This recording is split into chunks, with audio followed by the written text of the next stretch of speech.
Olá, pessoal, sejam bem-vindos à terceira aula da semana 2 do nosso projeto Construindo o Mapa Verso. Meu nome é Aníbal Azevedo e sou o seu guia nessa nossa jornada para construir esse mapa verso usando linguagem de programação Python. Embora não estejamos fazendo isso agora, nesse momento, nessa semana, estamos falando sobre ferramentas de produtividade e, mais do que isso, nós estamos falando também aí de metodologias, até agora metodologias ágeis. Falamos de Scrum, né? E falamos também aí do Sprint, que é um método da Google. Se você não assistiu às aulas anteriores, aulas 1 e 2, vão aparecer cards aí para você ter acesso a essas aulas. Tudo livre, gratuito. Lembrando que na descrição do vídeo tem todos os materiais, está tudo no YouTube, livre e gratuito, tá bom? Então vamos falar nessa aula do quê? Nessa aula 3 da semana 2, né? A gente vai falar sobre o dilema da inovação. Então é um livro muito importante, muito interessante, dado que na próxima a gente vai ter uma próxima fase, pessoal, uma próxima parte, na qual a gente vai utilizar essa questão da inovação para construir mapas, tá? Então vamos lá, olha, o que acontece aqui? O dilema da inovação, eu estou usando aí, na verdade, pessoal, um livro como referência, esse livro aqui, né? Muito bom, muito importante. Ele fala do seguinte: quando você fala de sucesso, tem vários livros aí, como é que faz o sucesso, e como que dá tudo certo, como tudo é maravilhoso. Só que esse livro não fala disso. Ele fala do fracasso de empresas líderes em seus setores, quando confrontadas com certos tipos de mercados e mudanças tecnológicas. Então veja o seguinte: quando você tem zilhões de livros falando de como ser bem-sucedido e tal, esse livro fala, olha, teve gente que fez tudo certo, né? Eram empresas bem administradas, antenadas, competitivas, que ouvem os clientes, investem em novas tecnologias e ainda assim perdem o domínio do mercado. Isso é uma coisa problemática, pessoal, porque aparentemente parece que está tudo sendo feito bem feito, perfeito, né? Na empresa e ela vai à falência, ela quebra. Então, e a razão disso está inclusive aqui no título do livro, que é quando as novas tecnologias levam as empresas ao fracasso, tá? Então, é o que ele chama ali, pessoal, depois vai ficar mais claro, né? Da inovação de ruptura ou incremental. Esse conceito vai ser colocado mais para frente. Mas o que eu queria destacar aqui é o seguinte, olha, o fracasso pode ocorrer em setores que estão progredindo com rapidez ou de forma lenta, né? Pode variar em termos tecnológicos, desde tecnologia eletrônica, química, mecânica, manufatura, varejo e serviços. E ele cita, inclusive, como um estudo de caso que ele faz, aí um capítulo que ele faz um estudo de caso bem detalhado, da diferença ali, pessoal, de você ter a retroescavadeira a cabo, né? E a hidráulica, né, que foi a mudança, que teve um shift aí de mudança de ruptura para a hidráulica, tá? Então, só para ilustrar, no setor mecânico, a gente tem aí essa diferença, né, de escavadeiras. Então, você tinha uma predominância aí das escavadeiras a cabo, e foi isso, e elas têm, obviamente, uma capacidade muito maior em termos de remoção de terra, enfim, a capacidade delas no início era muito maior que as hidráulicas.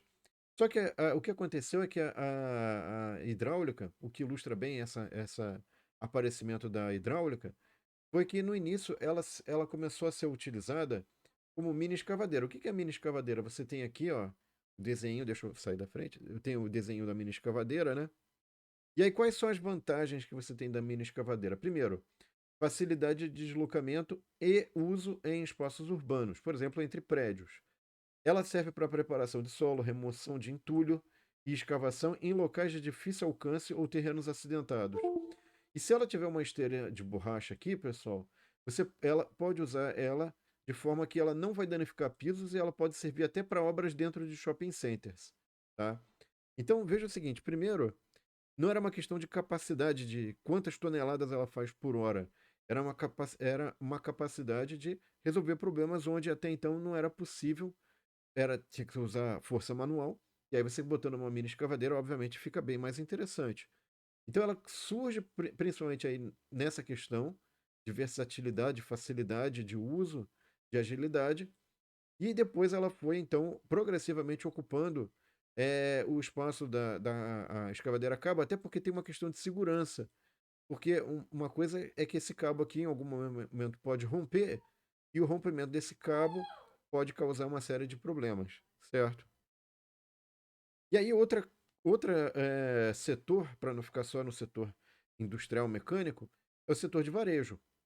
Então, aqui, por exemplo, tem uma foto aqui, até, digamos assim, acho que é da década de 60 ou 50, da Sears. Acho que você talvez não conheça, mas havia uma loja chamada Sears, tinha a Mappin, tinha a Mesbla. E aí, isso aqui nos Estados Unidos, ok, pessoal? Então, aqui tinha, no Brasil era Mappin, Mesbla, mas também chegou a ter Sears. Aí, nos Estados Unidos, a Sears era dominante, né? E o Walmart foi ser dominante, digamos assim, na década de 80, 90, por aí, tá, pessoal? Então, só para vocês terem uma ideia de como que era essa questão, aqui você tinha, na década de 60, o número de lojas que o Walmart tinha, basicamente um, ó. Então, a Sears dominava aqui, né?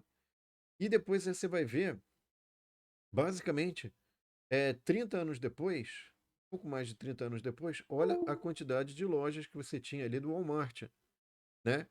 Então, só para mostrar que a Sears tinha uma política de produtos de qualidade, tudo num único lugar e tal.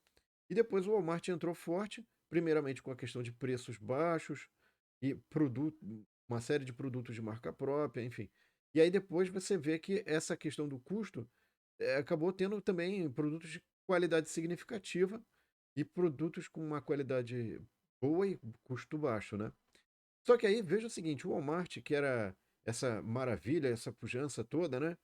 Em 1999, o que que acontece aqui? Olha, a mesma foto, em 1999, você tem essa foto maravilhosa aqui.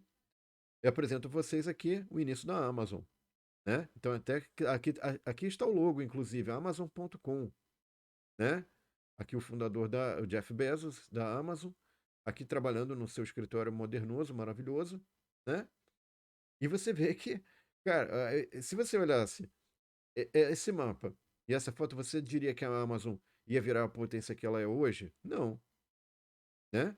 E olha aqui, em 2018, então veja o seguinte, 20 anos depois, pessoal, agora 20 anos, o ciclo está ficando menor, né? 20 anos depois, olha aqui, ó, top e-commerce sales, né? Então aqui os 10 mais de vendas em comércio eletrônico nos Estados Unidos. Amazon, primeirão, 50%. eBay, 6,6%. Apple, aí o Walmart, enfim. Então, não preciso falar mais nada, né, pessoal? Então, e aí, será que os gestores não souberam gerenciar direito? Tiveram problemas? Não. Acontece o seguinte: aqui o caso que acontece, pessoal, é que você tem alguns pilares para a estrutura de falha, né? Então, a primeira coisa importante, como eu já havia mencionado antes, aqui agora está definido, é que você tem o que a gente chama de melhoria incremental, que são melhorias contínuas fundamentais para sustentar o mercado, mas não criam novos mercados. Esse é um ponto importante, tá?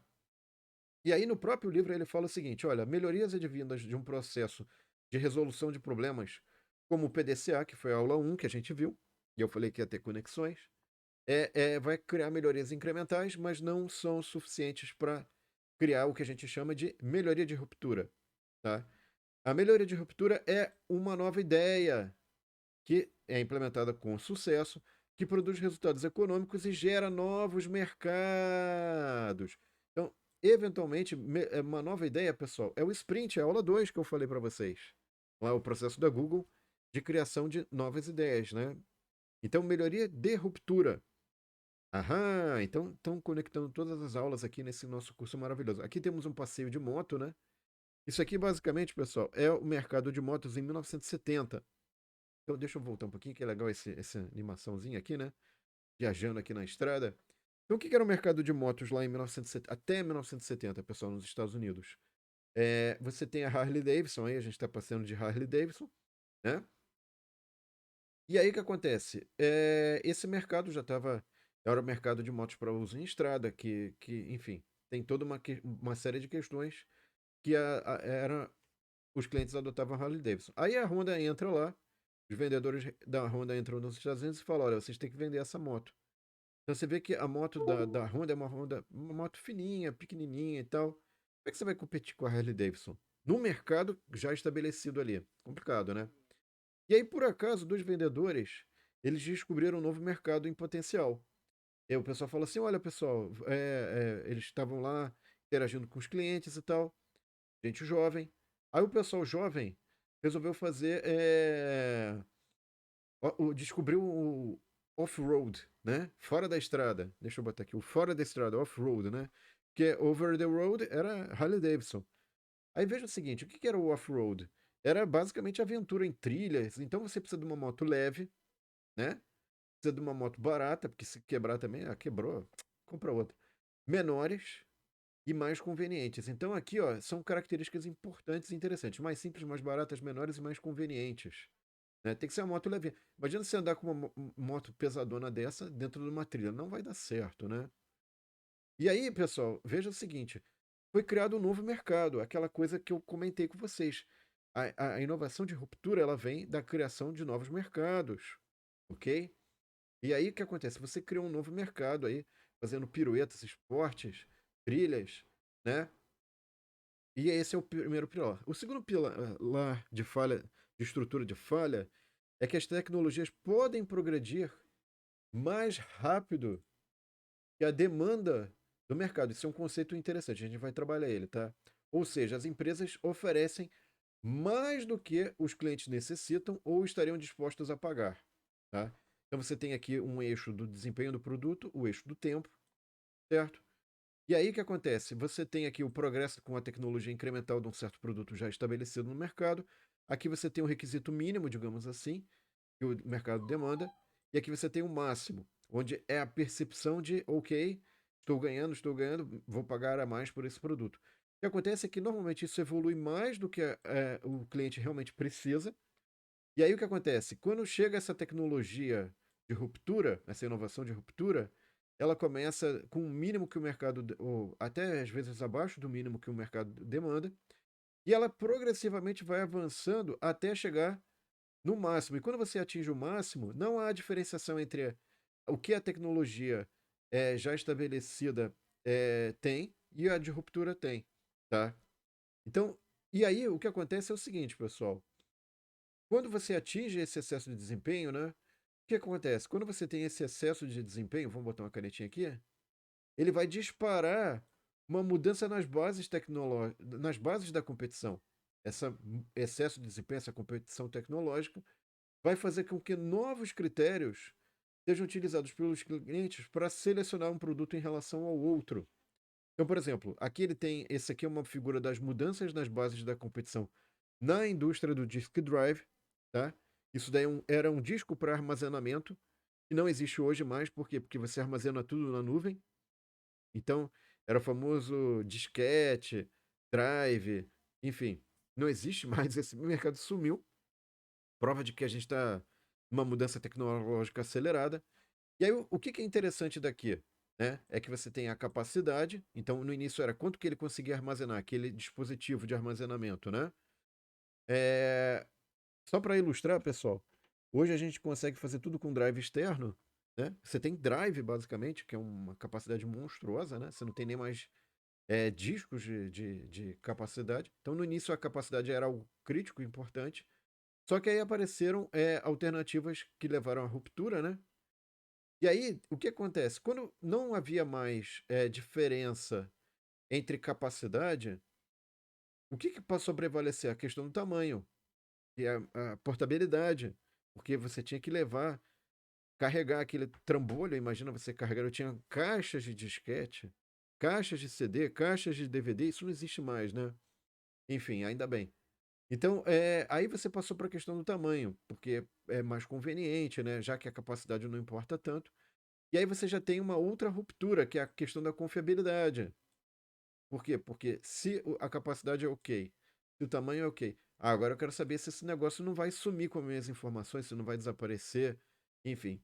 E por último, quando você tem capacidade, tamanho físico e confiabilidade, aí a competição é no preço, tá?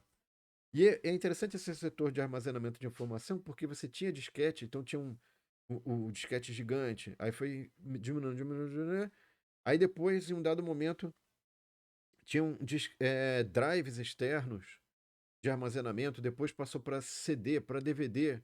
Aí ele eliminou tudo isso.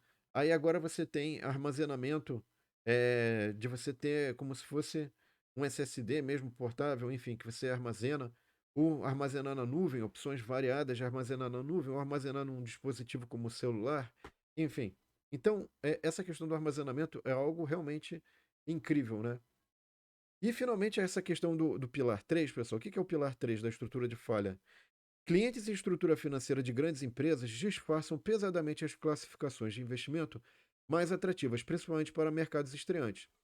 Então, veja o seguinte, eu vou colocar de novo o caso lá da moto, porque o que acontece? A Harley Davidson estava muito bem estabelecida no mercado over the road, né? Na estrada. E aí o que acontece? Eles, inclusive, tentaram investir nesse mercado off-road. Só que o problema é que, veja o seguinte, o mercado off-road era muito pequeno. Então, para uma empresa grande como a Harley Davidson, aquilo dava uma margem significante. Era muito. Ele tinha uma série de processos, uma série de estruturas, de fornecedores que eles teriam que adaptar para entrar no mercado pequeno. Não faz sentido, ele não fazia sentido. E eles tentavam empurrar também para os clientes deles, que eram basicamente over the road. O cara falava: o que eu vou fazer com essa moto? Eu não vou fazer trilha. Não vinha sentido naquilo. Então, o que acontece é que, durante muito tempo, eles não é que eles negligenciaram esse mercado, não era atrativo para eles, para a estrutura que eles tinham. E aí, diante disso, como é que você pode operar? Como é que você pode lidar com a inovação de ruptura? Vem aí as dicas. Então, para você lidar com a inovação de ruptura, pessoal, você tem 5 princípios que eu vou mencionar agora, baseado nesses 3 pilares de falha, tá?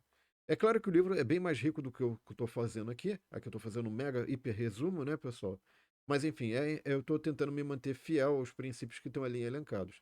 Então, o princípio 1 é que as companhias dependem de clientes e investidores para obter recursos. Então, o que eu fiz aqui? Eu fiz basicamente aqui um desenho de uma cadeia de suprimentos, né? Que vai desde a matéria-prima, que é transportada para a fábrica. Aqui podem ser vários fornecedores, tá? Ou várias fábricas de processamento.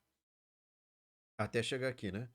Aí depois isso vai ser levado para um centro de distribuição, que vai levar depois para as lojas e até chegar no cliente. Então aqui você tem um fluxo de materiais, basicamente nesse eixo, e aqui você tem um outro eixo que é o fluxo de informação, que é através do preço. Então, e das vendas, né? Você põe o preço, põe as vendas e essa combinação vai te dar não só o fluxo de informação, se aquele produto está fazendo sucesso, se você deve continuar investindo ou investe em novos, enfim. E você tem um fluxo financeiro que ocorre não só através dos clientes, mas também através dos investidores que estão aqui representados, que podem investir em qualquer ponto da cadeia de produção, né? Enfim. Então, no caso, pessoal, se a sua empresa, organização, não tem esse incentivo que advém do fluxo financeiro, seja dos clientes ou dos investidores, você tem que se modificar, ou então você quebra. Ou então outra vai ocupar o seu espaço, tá? E aí o que acontece? Quando você fica meio que cativo desses seus clientes, pessoal, o que acontece princípio 1, essas companhias não irão adotar ideias que não agradam seus clientes. O que é óbvio, porque senão, se elas dependem dos clientes para ter seus recursos e viabilizar os seus produtos e serviços, isso justifica por que a Harley Davidson, então, basicamente, não adotou o mercado off-road, porque não era a base de clientes dele, pessoal. Enfim, não havia essa identificação, ok? E aí o que acontece é que, obviamente, como é que você poderia ter feito, trabalhado essa questão? Se eles quisessem trabalhar da forma que o livro indica, seria, na verdade, criar uma nova organização autônoma, baseado na nova tecnologia. Por quê? Porque essa nova organização ela vai ter um fluxo de caixa compatível com o mercado. Ela tem, digamos assim, como é que eu ilustraria isso, né? Então, só para ilustrar aqui, ó. É, mercados pequenos não solucionam a necessidade de crescimento de grandes empresas. Então, por exemplo, suponha que o mercado de motos over the road era 4 bilhões, hipotético isso, tá, pessoal? E aí você tem 20%, você precisa de crescer 20%, tem que ter 800 milhões. E aqui, veja o seguinte, o mercado off-road no início, era 40 milhões. Para você crescer 20%, basta você ganhar 8 milhões. Então, se essa organização que vai ter que criar novos produtos, desenvolver novas tecnologias, ouvir esses novos clientes, esse novo mercado, se ela crescer 8 milhões, se ela obtiver 8 milhões, ela cresceu 20%. Só que o que é 8 milhões para 4 bilhões? Não é nada. Então, esse o ponto importante e interessante, de que você testar novas ideias e que essas ideias podem ser promissoras depois, no futuro, em organizações iniciantes, estreantes, é interessante, tá? E a outra coisa também que vem um princípio 3 é que mercados que não existem não podem ser analisados, né? Então, por exemplo, nesse caso aqui, os próprios vendedores ali da Honda não sabiam que a moto deles poderia ser muito bem usada para o mercado de trilhas. Não existia sequer o mercado de trilhas se os clientes não tivessem pego a moto e botado lá no meio do mato. Não tinha, ninguém tinha essa percepção. Então, isso é uma coisa importante. Você não sabe qual que é esse mercado, você não tem isso a priori, porque a inovação é de ruptura. Entenda isso, ruptura, ok? Então, diante disso, pessoal, diante desse princípio 3, você tem que tomar cuidado. Até porque o princípio 4 fala o seguinte: as capacidades de uma organização definem sua incapacidade.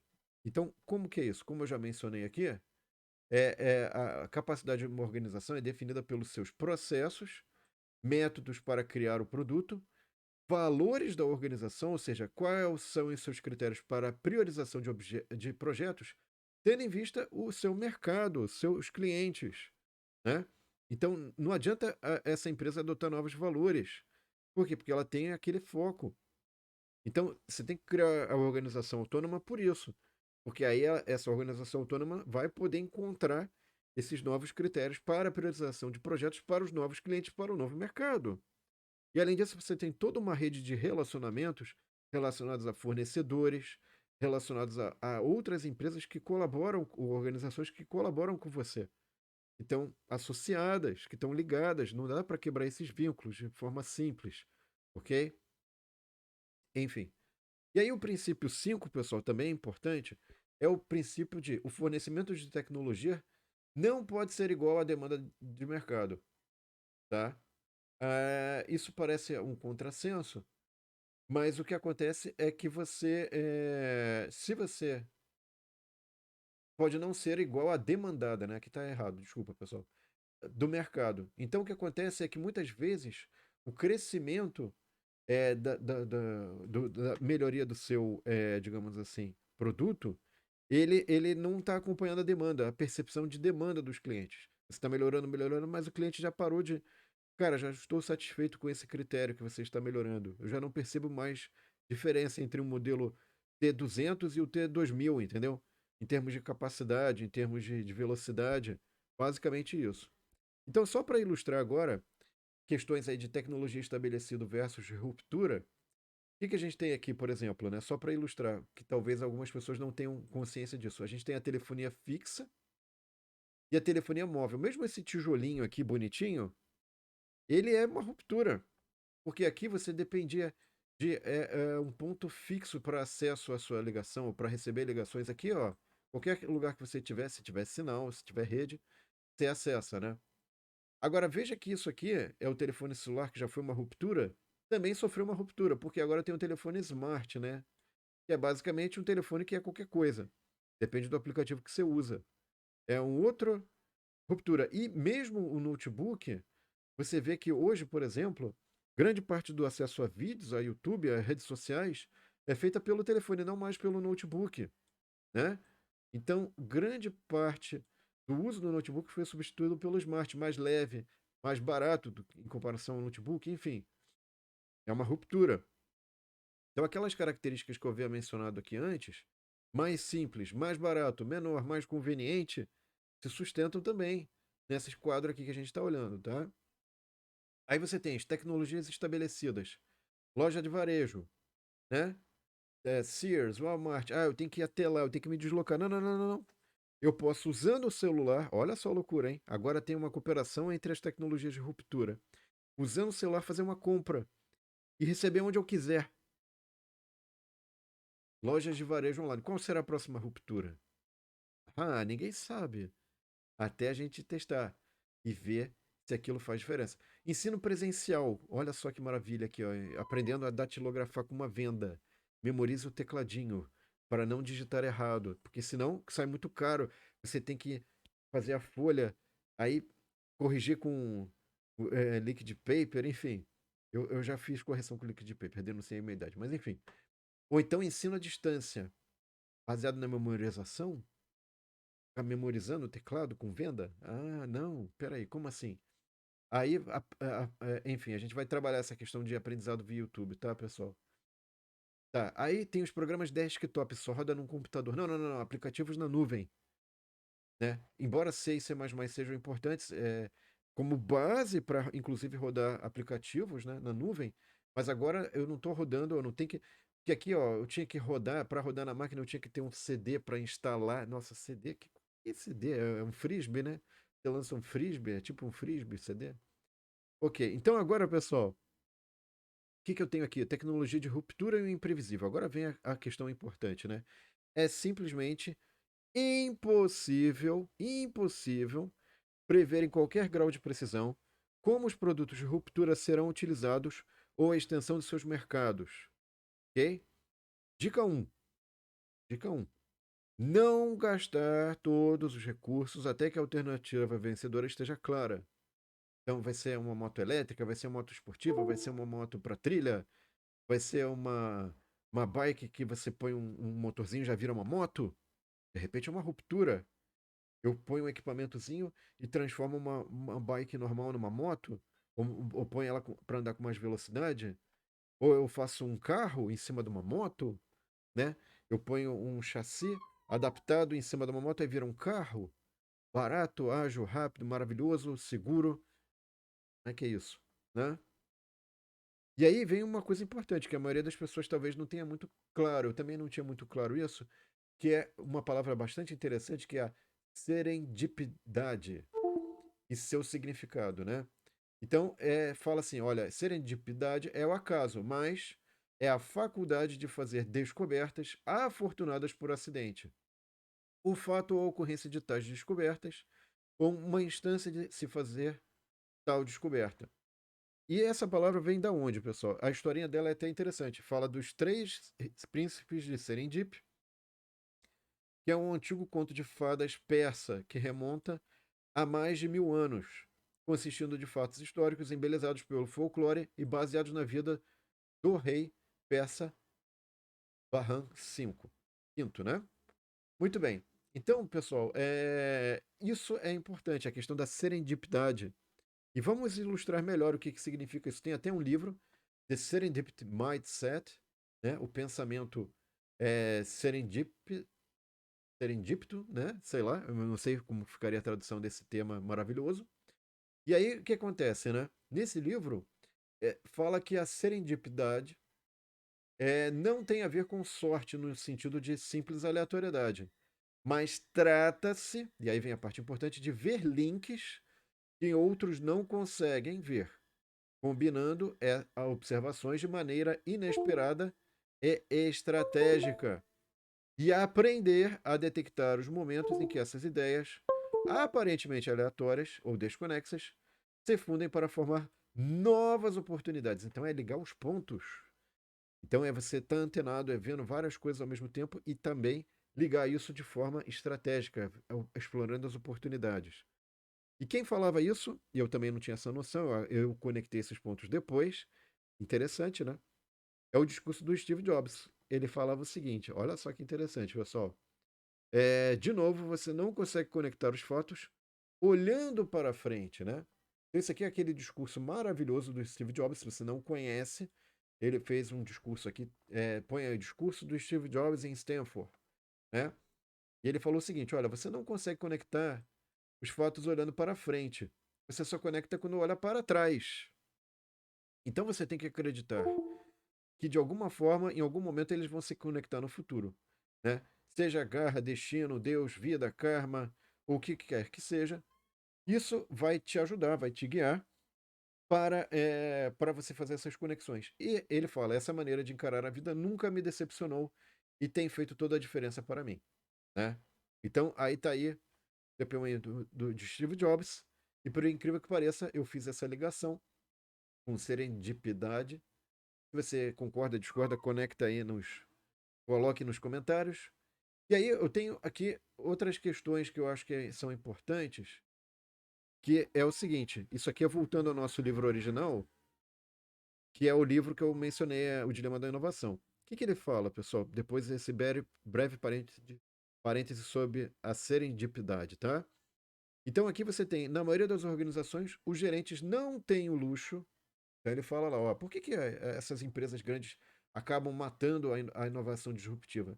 Eles não têm o luxo de sobreviver a uma série de tentativas e erros na perseguição da estratégia que funcione. A inovação incremental consiste em planejamento cuidadoso, né? É execução agressiva, certo? É eventualmente, como o próprio livro do Dilema da Inovação fala. Para a inovação de ruptura, o planejamento deve ser orientado à descoberta, como a gente já mencionou na aula 2 lá do Sprint. Essas descobertas acontecem vendo como as pessoas usam o produto, protótipo, uso do produto, foco no valor agregado à experiência do cliente. E não ouvindo como elas dizem que usam. Né? Não é você, o cara diz que. Não, peraí, deixa eu ver o que ele está fazendo. Foi assim que os vendedores da Honda descobriram que o pessoal estava usando as motos para trilhas. Não foi ouvindo, eles foram lá ver, eles foram passear de trilha, usar moto, enfim.